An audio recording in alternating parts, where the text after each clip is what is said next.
Good morning प्यारे विद्यार्थियों। हमारा जो चैप्टर चल रहा है वो चल रहा है लोकतंत्र का।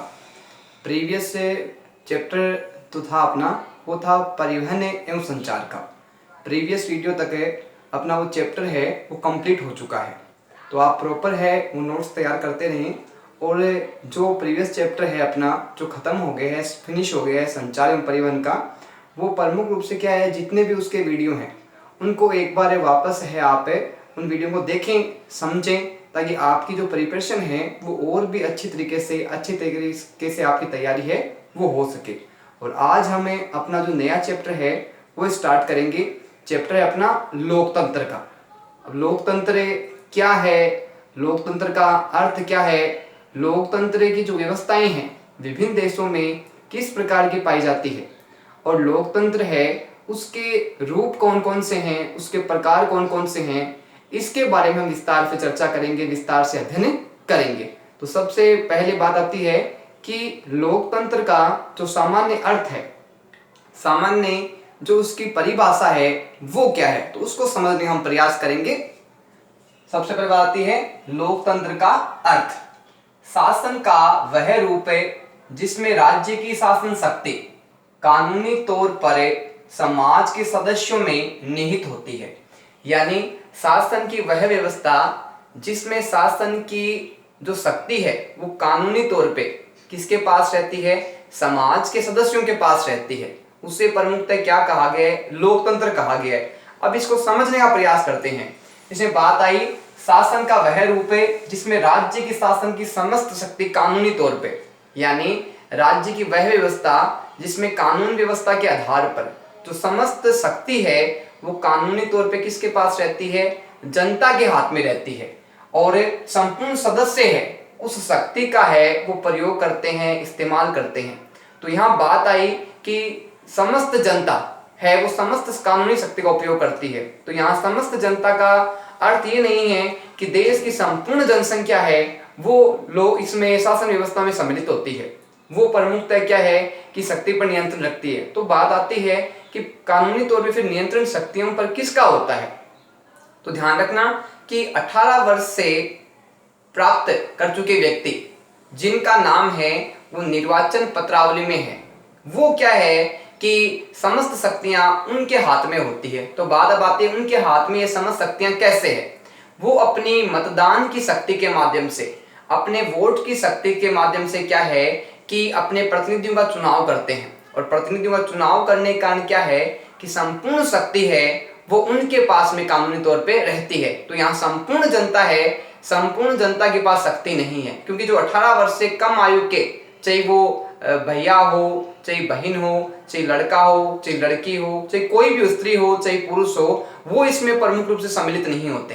तो ध्यान रखना यहाँ जो शक्तियां हैं उन व्यक्तियों के पास है जो 18 वर्ष के वयस्क हो चुके हैं। और वयस्क चाहे स्त्री हो, चाहे पुरुष हो, चाहे युवा हो, चाहे वृद्ध हो, किसी भी जाति, किसी भी धर्म, किसी भी लिंग, किसी भी वर्ण का हो, वो प्रमुख रूप से क्या है कि प्रमुख रूप से अपने मतदान की शक्ति का उपयोग करता है, और मतदान की शक्ति के माध्यम से वो लोकतंत्र में अपनी महत्वपूर्ण भूमिका निभाता है। तो यहाँ एक बात स्पष्ट है कि समस्त जनता के पास ये शक्तियां होती है, कानूनी तौर पे ये उसको प्राप्त होती है, क्योंकि वो अपनी शक्ति है उसका उपयोग किसके माध्यम से करते हैं, वैश्विक मताधिकार के आधार पे। यानी 18 वर्ष प्राप्त वह व्यक्ति जो अपने मतदान की शक्ति का उपयोग करता है वो वयस्क कहलाता है, और वयस्क होने के कारण उसके पास ये अधिकार है कि वो कानूनी तौर पर सरकार को नियंत्रित कर सकता है। बात आती है अब्राहम लिंकन के अनुसार। अब्राहम लिंकन ने भी क्या है कि लोकतंत्र के संबंधी अपनी परिभाषा है वो स्पष्ट रूप से प्रस्तुत की है। उनका मानना है कि लोकतंत्र जनता का, जनता के लिए, जनता द्वारा शासन।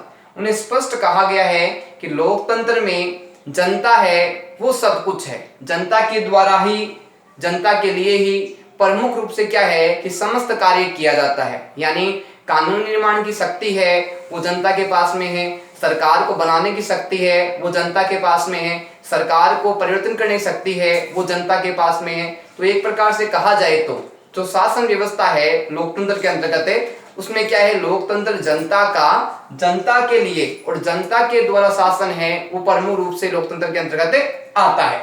बात आती है कि लोकतंत्र है उसको अंग्रेजी में या उसका अंग्रेजी शब्द है वो प्रमुख रूप से क्या है। तो ध्यान रखना, लोकतंत्र को अंग्रेजी में क्या कहा जाता है, डेमोक्रेसी कहा जाता है। ट्यूशन कई बार पूछते हैं ये कि लोकतंत्र का जो अंग्रेजी रूपांतरण है यानी अंग्रेजी में जो इसको क्या कहा जाता है, तो ध्यान रखना लोकतंत्र को अंग्रेजी में डेमोक्रेसी कहा जाता है।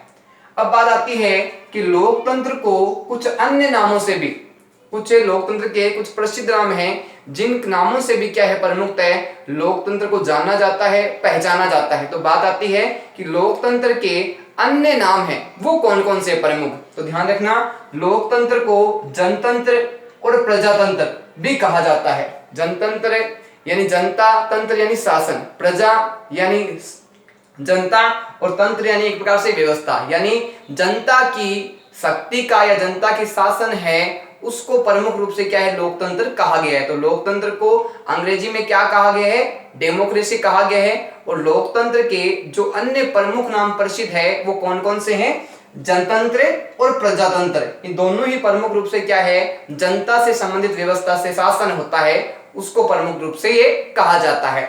बात आती है कि डेमोक्रेसी किस भाषा के शब्द से बना है। डेमोक्रेसी शब्द है अंग्रेजी का, ये प्रमुख रूप से किस भाषा के शब्द से इसका प्रमुखतः निर्माण किया गया है, प्रमुखतः ये शब्द बना है। तो ध्यान रखना कि डेमोक्रेसी है वो ग्रीक भाषा के शब्द से बना है। ध्यान रखना डेमोक्रेसी है वो किस भाषा के शब्द से बना है, ग्रीक भाषा के शब्द से डेमोक्रेसी शब्द का निर्माण हुआ है। बात आती है कि डेमोक्रेसी शब्द है उसका हम रूपांतरण करते हैं तो इसके दो शब्द है वो प्रमुख रूप से कौन कौन से है, इसका विभाजन करने पे, इसका रूपांतरण करने पे तो दो शब्दों का निर्माण इससे प्रमुखतः होता है। कौन कौन से, डेमोस व क्रेटिया, ये दो शब्दों से मिलके है वो किस शब्द का निर्माण हुआ है, डेमोक्रेसी का हुआ है। और डेमोक्रेसी शब्द है वो किस भाषा का शब्द है, ग्रीक भाषा का शब्द है। और इस विभाजन करते हैं हम डेमोक्रेसी शब्द का तो इसके दो शब्द है वो बनते हैं डेमोस और क्रेटिया। अब बात आती है कि इन दोनों शब्दों के अर्थ है वो अलग अलग है और इसके सामान्य अर्थ है वो क्या है। तो ध्यान रखना कि पहला जो इसका शब्द है डेमोस, डेमोस का जो अर्थ है सामान्यतः वो होता है भीड़। डेमोस का सामान्य अर्थ क्या होता है, भीड़। लेकिन हम वर्तमान समय की बात करें, वर्तमान परिस्थितियों की बात करें तो इसको भीड़ नहीं कहा जाता, इसके स्वरूप में क्या परिवर्तन हो गया है जिस कारण इसको क्या कहा जाता है, वर्तमान में इसे जनता कहा जाता है। डेमोस का अर्थ क्या होता है, सामान्यतः भीड़ होता है, लेकिन वर्तमान समय में इसको भीड़ नहीं कहा जाके इसको क्या कहा जाता है, जनता कहा जाता है। जनता की जो शक्ति है वो प्रमुखतः पहले किस रूप में जानते थे, भीड़ के रूप में, लेकिन वर्तमान में इसको क्या रूप दे दिया गया है, जनता इसको कहा जाता है, न कि भीड़ कहा जाता है। बात आती है कि जो डेमोक्रेसी है उसका जो दूसरा शब्द है, पहला शब्द तो था डेमोस और दूसरा शब्द क्या है, क्रेटिया। दूसरा शब्द कौन सा है, क्रेटिया। क्रेटिया शब्द का क्या अर्थ है, तो ध्यान रखना क्रेटिया शब्द का जो सामान्य अर्थ है वो है शक्ति। क्या है, शक्ति। तो पहला जो अर्थ है डेमोस उसका तो अर्थ हुआ जनता और दूसरा जो शब्द अपना है डेमोक्रेसी का वो है क्रेटिया। क्रेटिया शब्द का क्या अर्थ है, शक्ति। अब बात आती है कि हम डेमोस और क्रेटिया इन दोनों को मिला दें तो इनका शब्दार्थ के आधार पे जो डेमोक्रेसी का जो संयुक्त अर्थ बनेगा वो क्या बनेगा। तो ध्यान रखना डेमोक्रेसी का जो संयुक्त अर्थ बनेगा, संयुक्त जो इसका अर्थ निकलता है वो निकलता है जनता की शक्ति। यानी प्रमुख रूप से लोकतंत्र है वो किसकी शक्ति पे आधारित शासन है, जनता की शक्ति पे जो आधारित शासन व्यवस्था होती है उसे प्रमुखतः क्या कहा जाता है, उसे डेमोक्रेसी है वो प्रमुख रूप से कहा जाता है। अब बात आती है कि डेमोक्रेसी है उसके हमने बात की जनता की शक्ति इसको कहा जाता है, लेकिन इसको दूसरा अर्थ भी इसको प्रमुख रूप से प्रचलित है वो है जनता की शक्ति पर आधारित शासन। तो एक बात स्पष्ट हो गई है कि लोकतंत्र में जनता को विशेष महत्व दिया गया है और लोकतंत्र का जो वास्तविक जो अर्थ हमारे सामने आता है वो आता है जनता की शक्ति पर आधारित, यानी शासन व्यवस्था, ऐसी शासन व्यवस्था जिसमें जनता को विशेष महत्व दिया गया है, विशेष व्यवस्थाएं दी गई है और जनता इसमें क्या है, सरकार को बनाती है, जनता सरकार को चुनती है और जनता ही सरकार को क्या है, परिवर्तित कर सकती है, बदल सकती है। ध्यान रखना कि जनता उसी सरकार को, उसी शासन व्यवस्था को दोबारा चुनती है जो अपने कार्यकाल के दौरान, अपने समय अवधि के दौरान जो अच्छा कार्य करती है, विशेष सुविधाएं हैं वो जनता को प्रदान करती है, जनता के विकास से संबंधित जो योजनाएं बनाती है, ऐसी सरकार को, ऐसी शासन व्यवस्था को क्या है कि जनता दोबारा क्या है, अपना मतदान देके, अपने वोट की शक्ति के माध्यम से दोबारा चुनती है। लेकिन जो सरकार उचित कार्य नहीं करती, जनता के विकास से संबंधित योजनाएं नहीं बनाती, ऐसी सरकार को जनता पसंद नहीं करती, उसको दरकिनार कर देती है। और दोबारा जब निर्वाचन होता है, दोबारा जब चुनाव होता है, तो ऐसी सरकार को जनता के द्वारा नहीं चुना जाता। तो एक बात यहाँ स्पष्ट हो गई कि सरकार को चुनना, सरकार को बनाए रखना और सरकार को जो हटाना है वो लोकतंत्र में किसके हाथ में होता है, वो अंतिम रूप से जो शक्ति होती है लोकतंत्र में, वो जनता के पास प्रमुखतः होती है। हमने चर्चा की लोकतंत्र की, कि लोकतंत्र का जो सामान्य अर्थ है वो क्या होता है। तो यहाँ अलग अलग व्यवस्थाएं होती है, अलग अलग देशों में विभिन्न प्रकार की व्यवस्थाएं हैं, वो भिन्न भिन्न रूपों में पाई जाती है। तो बात करें तो लोकतंत्र है वो सबसे एक मजबूत शासन व्यवस्था है, सबसे एक महत्वपूर्ण शासन व्यवस्था है, जिसमें जनता को प्रमुख रूप से शक्तियां हैं वो कानून के द्वारा, संविधान के द्वारा प्रदान की जाती है। और ये शक्तियां जनता के पास में होने के कारण जनता है वो अगर किसी भी प्रकार से जनता के योजनाओं का, जनता के विकास का, जनता की स्वतंत्रताओं का कहीं भी हनन होता है, कहीं भी उसके अधिकारों का उल्लंघन किया जाता है, तो जनता प्रमुख रूप से क्या है, लोकतंत्र के अंतर्गत अपने न्यायालय की व्यवस्था के अंतर्गत संरक्षण पा सकती है।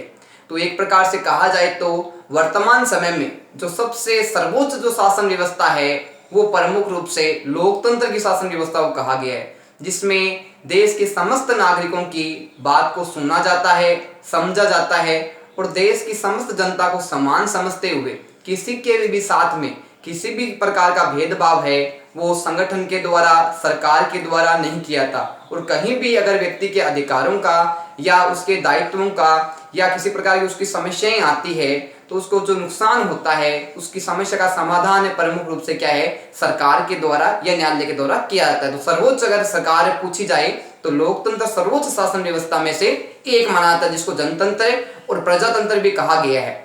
अब आगे हम बात करते हैं कि लोकतंत्र के जो विभिन्न रूप है वो कौन कौन से है। तो सबसे पहले प्रमुख बात यह आती है कि लोकतंत्र को हम प्रमुख रूप से कितने रूपों में या कितने भागों में स्पष्ट रूप से विभाजन कर सकते हैं। तो ध्यान रखना, लोकतंत्र को प्रमुखतः 4 भागों में बांट सकते हैं। लोकतंत्र के जो रूप है इनको कितने भागों में बांटा जा सकता है, 4 भागों में बांटा गया है। अब बात आती है ये 4 भाग है ये कौन कौन से हैं और इन 4 भागों में प्रमुखतः किन किन बातों का वर्णन किया गया है, किन किन दायित्वों का उल्लेख किया गया है और ये प्रमुख रूप से जनता को किस प्रकार से सुरक्षा प्रदान करते हैं, किस प्रकार से जनता के हितों की रक्षा करते हैं, किस प्रकार से जनता की जो समस्याएं हैं उनका समाधान करते हैं। प्रमुख रूप से इन 4 रूपों के अंतर्गत ये समस्त व्यवस्थाएं दी गई है और सरकार को और राज्य को स्पष्ट निर्देश है वो संविधान के द्वारा दिया गया है कि इन 4 जो रूप है उनका किसी प्रकार से व्यक्ति से संबंधित है उनका उल्लंघन नहीं होना चाहिए और पर्याप्त रूप से जो जनता की समस्याएं हैं उनका समय समय पे समाधान होना चाहिए। जनता के सर्वांगीण विकास में, व्यक्तित्व के विकास में किसी प्रकार की बाधा है या समस्याएं हैं वो उत्पन्न नहीं होने चाहिए, क्योंकि व्यक्ति क्या है कि एक स्वतंत्रता के क्षेत्र में, समानता के क्षेत्र में क्या है कि अपने व्यक्तित्व का पूर्णतः विकास कर पाता है। तो हम बात करते हैं कि जो ये अपने लोकतंत्र की व्यवस्था है इसके अंतर्गत जो इसके 4 रूप हैं वो कौन कौन से हैं, ये 4 व्यवस्थाएं हैं ये वो कौन कौन सी है। तो सबसे पहली जो इसमें व्यवस्था आती है वो आती है राजनीतिक लोकतंत्र की। लोकतंत्र के रूप में जो प्रथम रूप जो इसका बताया गया है, प्रथम जो प्रकार बताया गया है वो बताया गया है राजनीतिक लोकतंत्र का। दूसरा जो इसका प्रमुखतः बताया गया है रूप है वो है सामाजिक लोकतंत्र का। तीसरा इसका जो रूप बताया गया है वो बताया गया है आर्थिक लोकतंत्र का। चौथा जो इसका रूप बताया गया है वो बताया गया है नैतिक लोकतंत्र का। इस प्रकार लोकतंत्र को प्रमुखतः क्या है कि 4 रूपों में विभाजित किया गया है। पहला जो आता है राजनीतिक लोकतंत्र, दूसरा सामाजिक लोकतंत्र, तीसरा आर्थिक लोकतंत्र और चौथा है वो नैतिक लोकतंत्र बताया गया है। इन चारों रूपों की विस्तार से चर्चा और विस्तार से जो अध्ययन है हम अपने आगे वाली वीडियो में करेंगे।